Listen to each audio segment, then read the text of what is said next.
Hello, my dear friends. How are you doing? Hope you are having an amazing day and not having to deal with drama. Ready for new stories I have for you today?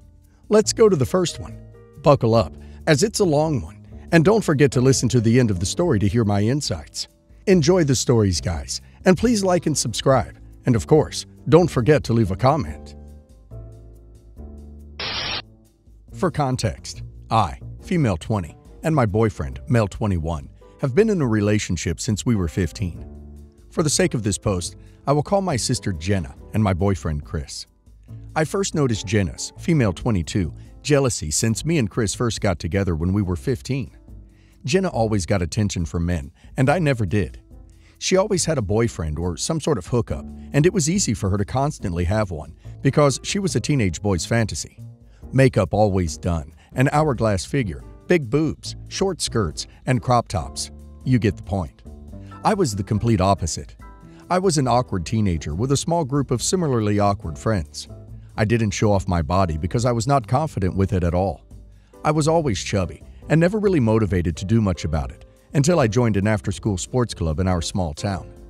It was there that I met Chris, who I formed a friendship with very quickly, and soon enough, a relationship. That was the only male attention I'd ever had, but I didn't care about that.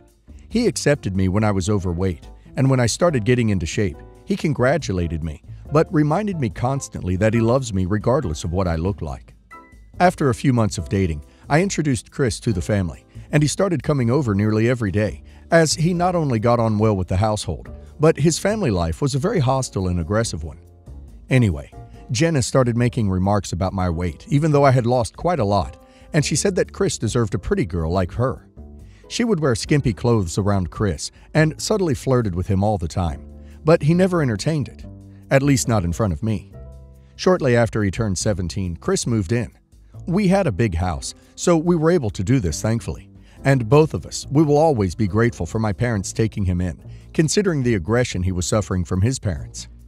Despite having a big house, Chris and I still had to share a room. Jenna was now 18 and had dropped out. Her reason for doing so I'm not sure, but she was home constantly and had no intention of getting a job, despite mom and dad repeatedly nagging her to. Chris had also practically dropped out, but at least had a part-time job.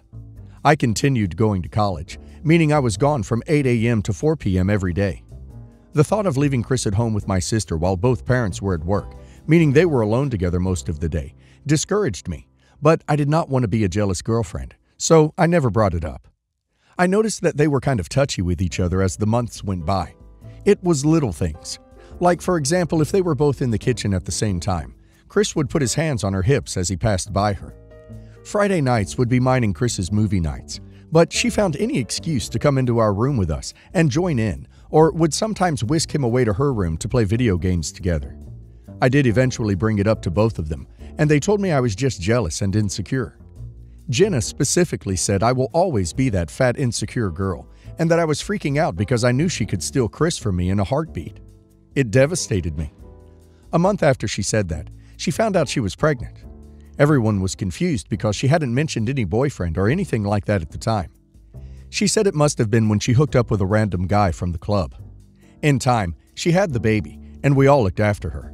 Especially Chris, I will call her Lily for anonymity, for hours watching TV, calling it family time. Again, I didn't want to look insecure and prove Jenna right, so I kept quiet. Fast forward to 2023. Me and Chris welcomed our son in May. I will call him Miles for the post. And Chris barely pays him any attention. He gave more affection to Lily, who wasn't even his own child.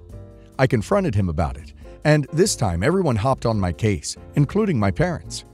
I was accused of letting my personal insecurities drive a wedge between the family, and that I was jealous of Jenna. I protested that this was not the case, and that I was just pointing out that my child was not being treated fairly by his own father, no less. My parents concluded that I either left it alone, or I found my own place.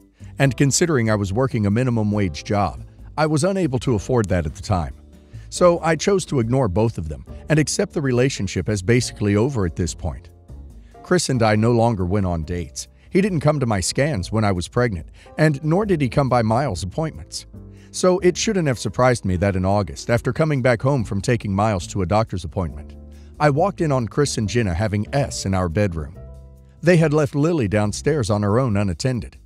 I pulled out my phone and recorded both of them squirming around, trying to cover themselves, and screaming at them before taking Miles with me to a friend's house after telling her the situation. Both of them laughed as I left the house crying with a screaming infant. I called my parents and let them know the situation, and they defended Chris and Jenna, saying sometimes things happen and people fall for each other. I hung up and stayed with my friend for the next week. Eventually, I did have to come back, but I avoided any type of communication with Chris or Jenna. It was completely awkward. Nobody initiated a breakup talk or a conversation about what I had seen, and I was strangely okay with that at this point. That was until Jenna fell pregnant in September. That was my final straw, so I arranged to move in with my friend and took all of mine and Miles' things with me. My parents argued with me about it, but Chris and Jenna expressed relief that we were leaving. Chris didn't even say goodbye to Miles. I felt like I had not done me or my child justice and had a burning desire for revenge. So when Jenna stupidly invited my friend to her baby shower this month, I saw the perfect opportunity to out them. By now, they were publicly in a relationship, and they'd made a narrative that I was aggressive to Chris, so he left me and found solace in Jenna. On the 15th of February, I left Miles with my friend. Shout out to her, by the way. She has been more of a second parent to him than Chris ever was. And I pulled up to Jenna's baby shower. When I walked into the venue, I felt absolute satisfaction watching Chris and Jenna's faces drop. Jenna began to cuss and told our cousin to get me out of the baby shower, but I refused to budge. I publicly called them out for having an affair and questioned the paternity of Lily. I then showed the video to everyone in attendance, including my parents. Some people looked at Jenna and Chris in disgust. Some people looked at me in disgust and told me it was not the time nor place. I left after that and was messaged by several people at the party saying that I'd caused a scene and was a terrible person. Am I the a-hole? Well, I guess you know me by now, guys, and you know that for me, dignity comes first. And the best revenge is to live your best life. So, in my opinion, OP lost her dignity and reached her sister's and Chris's level by going to the baby shower and causing a scene. So I understand people saying that it wasn't the right time and place. OP needs to file for child support and cut contact with all of them, including her parents. And now let's see if the community agrees with me. Tower Air Girl says, one way to get even is child support. Also, go live your best life and never look back. I bet eventually your parents will start begging for involvement with Miles, and I would tell them, too bad, so sad for you. Final Success says, not the a-hole, cut off all contact with them and your parents, and just go after child support, and may God help you with everything else in life. Our Energy says, Jenna will leave him eventually. Just remember that when you're feeling bad. Or he will cheat on her. Either way, just stick him with the bill. It will make his life harder, and he will pay for his mistakes forever. It will also take money from his new family with Jenna, which could help end that relationship prematurely. Good luck. My 29 female, ex 32 male, and I were together for 3 years. I found out last week through a message on his phone that he had been cheating on me for 6 months with a colleague, 31 female. We had a huge fight, and I left him. I admit, I was really mad. Maybe I shouldn't have done it, but I sent an email to the HR department of the company my ex works for, telling them about the affair. Although romantic relationships with colleagues aren't forbidden at his workplace, the managers don't approve of them, as my ex had told me. 2 days after I sent the email, he came to my house and told me the company is downsizing, and the two of them will probably be fired because of the email I sent.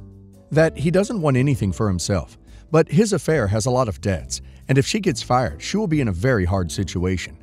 He asked me to send another email to HR and tell them that I made up a lie for revenge after we broke up.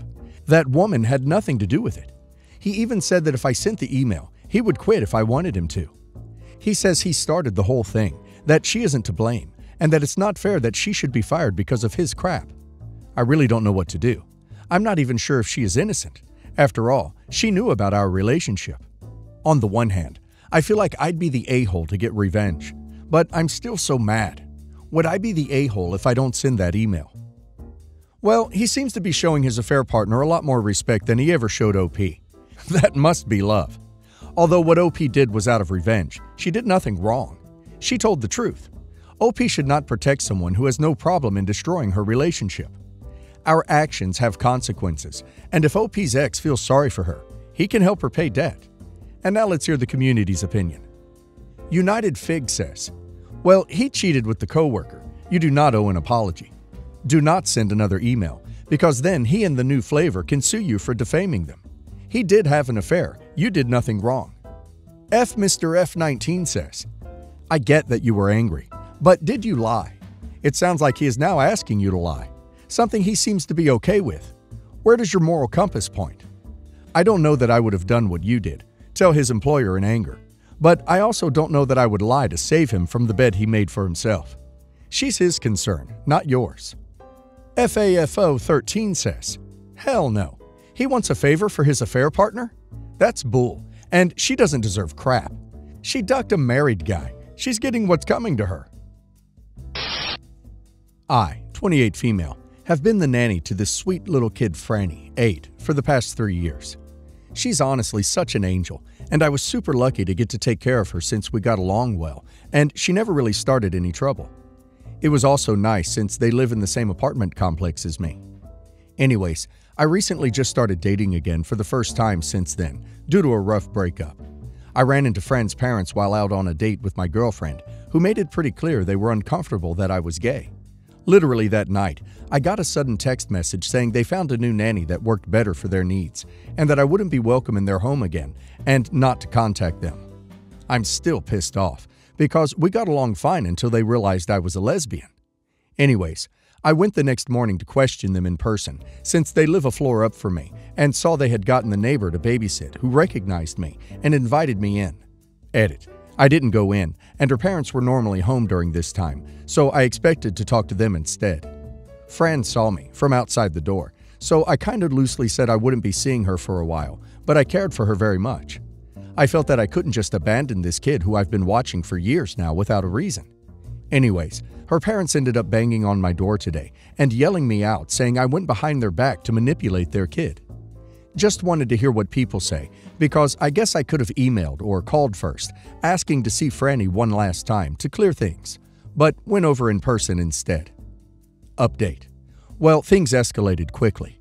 I sent them a final email asking for my final paycheck and to apologize for showing up at their door. Not sure who, but someone chucked a couple dollars worth of spare change at my door. Thank God my lease is coming up. Time to start apartment hunting. While I don't think it was entirely the wisest thing to go to their apartment after they specifically said OP is not welcome, that kid needed some closure.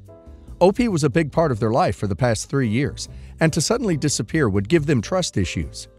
OP explained to her that OP would be going away, that she still cares about her, and OP didn't put blame on the parents. Wish he was home says, I don't think the parents would have let you say a last goodbye, and I think that is exceedingly sad. I'm an older lady, and some neighbors who were nice to me, say 60 years ago, I still appreciate and think about occasionally. Kids do deserve closure and answers. The other neighbor invited you in, and you said goodbye. Personally, I would say not the a-hole. Edit. So now they can't even pay someone? Hell no. They have safe, quality care for their child, and want to throw change at someone? I am both glad your lease is up, sad for their child, and wishing karma shows herself to them in the way they richly deserve. Brittany Bookworm says, not the a-hole. You went to talk to the parents, who you didn't know weren't going to be there. Fran saw you before you walked away. And what? People expect you to ignore a kid you nanny for years? Future Internist says, not the a-hole. Parents, on the other hand, are the a-holes. You did nothing wrong. They made it clear they didn't want any more contact. It is painful to not be able to say goodbye to someone you cared for 3 years. And it is totally understandable that you'd want to say goodbye to the kid. Today has been rough. I have an 11-month-old and a 10-year-old. I work from home, which means constant interruptions, which I do my best to work around. My partner is currently unemployed because of virus and is genuinely doing his utmost to help. But baby is breastfed and clingy, which means I generally end up working with her on the boob. My mother lives a few blocks away and will get someone to let her into our secure complex and then bang violently on the front door. I hate it. It wakes the baby and scares the crap out of me. I've spoken to her about not coming over uninvited, which she has totally ignored. The reason she comes over so often? Coffee. No joke. My partner was a barista in uni and makes the best coffee in the universe. She waltzes in, asks for coffee, and then leaves afterwards. just stays long enough to disrupt everything. Usually, we let it go. My mother is a lot, but today was a very bad day. I had a lump in my breast tested a while back, and I found out today that I have cancer. So I'm sitting on the couch breastfeeding, crying, and trying to finish my shift while my partner is simultaneously trying to comfort me and leave to go pick up our oldest from school when my mother attacks the door. As he opens it to tell her it's not a good time, she basically pushes her way in and says she has a headache because she hasn't had any decent coffee. I yelled at her, like really yelled as loud as I could. Just get out, over and over. She called me a dramatic little "see you next Tuesday" and left. She is now sending me texts about how selfish and uppity I am. I don't feel like an a-hole, but according to my aunt and mother, I am. Am I? Quantum Pussy says, not the a-hole. Cut your mother off completely for a while. The last thing you need is her stressing you out. Block her on your phone so that she cannot message you, and tell the concierge that she's not allowed in. If she does knock on your door, do not open it. Call the police if necessary. Arbor Arabica says, what the actual duck? No, you are not the a-hole. You should definitely have set a boundary before now, but I get it, she's your mother, and it's just coffee. She is totally the a-hole for demanding coffee, for pushing her way in, and for calling you a dramatic little "see you next Tuesday" instead of asking what was wrong. Alihan says, not the a-hole. You are not the a-hole in any way. Your mother has zero respect for your boundaries and feelings. If she refuses to accept she's in the wrong after today, it may be time to cut contact with her until she learns.